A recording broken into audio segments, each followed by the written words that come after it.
I must disclose that I have only come across this information as I am involved in litigation with Menards Incorporated. I do have a personal interest in exposing these issues. I do not claim to be unbiased.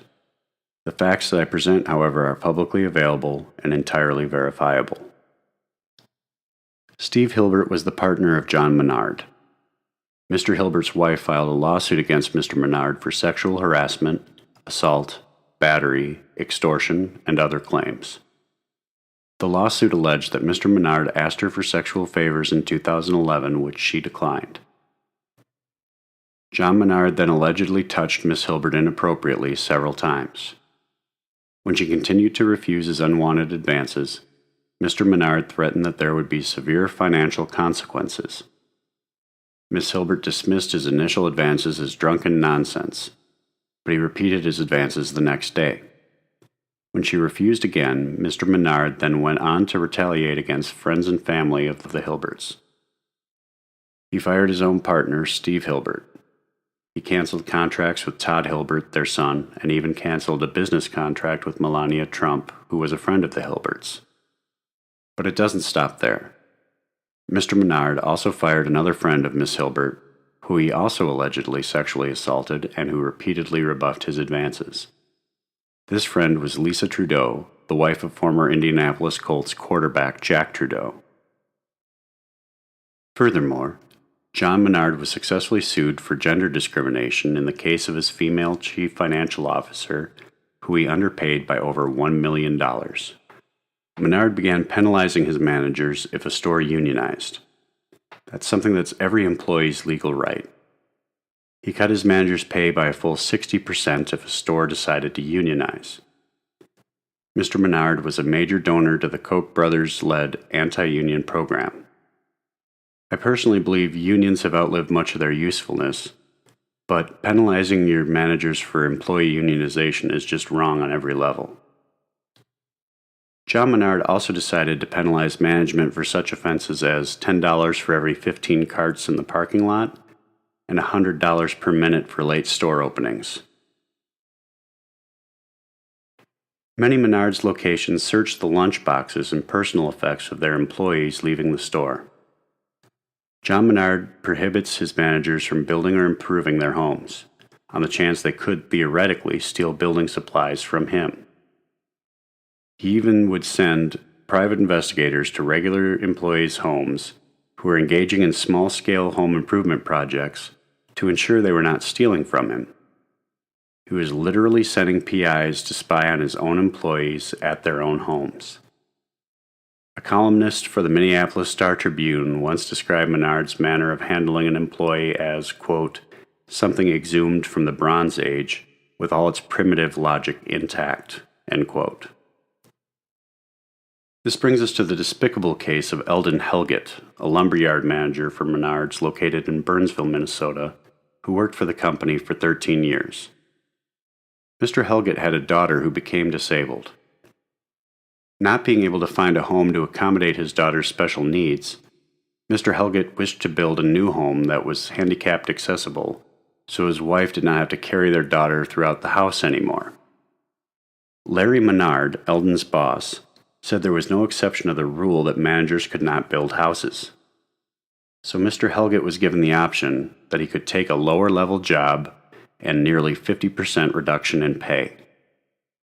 Helgett felt he had no choice but to agree to this caveat for the sake of his daughter. The Helgetts hired a contractor who used materials from an entirely different company. However, when John Menard found out about the deal, even though it was approved by Menard's own brother, John Menard fired Helgett, and the company informed him that if he showed up on company property again, he would be arrested for trespassing. Menard said, "What's the use of having a rule if you don't enforce it?" When a local lumber yard heard this story and offered to hire Helgett, Menard invoked a non-compete clause that prohibited Helgett from working for any local competitor. He was told he could move 200 or so miles from the house he just built if he wanted to work in the same industry. And that's not the worst from the founder of the nation's third largest home improvement chain. There's the case of the North Dakota manager whose wife had premature triplets. The children required special medical attention at the University of Minnesota Medical Center. The manager flew back and forth to work, putting 30 to 40 hours in a week, on top of coping with an ailing wife and children. 2 of the 3 children died. John Menard fined this manager $2,000 because he failed to put in the full 55 required hours those 2 weeks while he cared for his wife and buried his children. I don't often use the word evil. John Menard's paranoia does not stop with his employees, friends, or managers. He does not even trust his own customers. Menards has worked out an arrangement with police to ignore false imprisonment by store loss prevention or management, while police compel warrantless searches under the guise of suspicion generated by nothing more than refusal to comply with Menards' unlawful and paranoid policies. This is where my personal story intersects with the stories told above, and I am not alone. I've come to find that they've been previously sued and warned by the court in cases such as Zahn versus Menard Incorporated that this was in fact a false imprisonment. But they continue this unlawful practice without fear with the full cooperation of local police. And we wrap things up with John Menard's unabashed poisoning of the environment and his kickbacks to local politicians. Menard has had more run-ins with the Wisconsin Department of Natural Resources than any other Wisconsin-based company, according to a Milwaukee Magazine article written by Mary DeVandekamp Knoll in 2007. Menards had 21 violations amounting to $1.7 million in fines. To illustrate the brazenness of Mr. Menard's disregard for environmental safety, in 1997, John Menard filled his own truck with plastic bags full of chromium and arsenic-laden wood ash. He took these bags to his home to dispose of in his household trash. However, generous contributions to the campaign of Scott Walker resulted in considerably less enforcement action, as well as $1.8 million in special tax credits from a corporation that Walker chairs.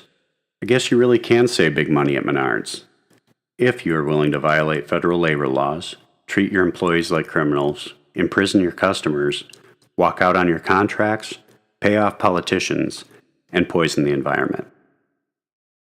Please hit a like and subscribe. Peace to everyone.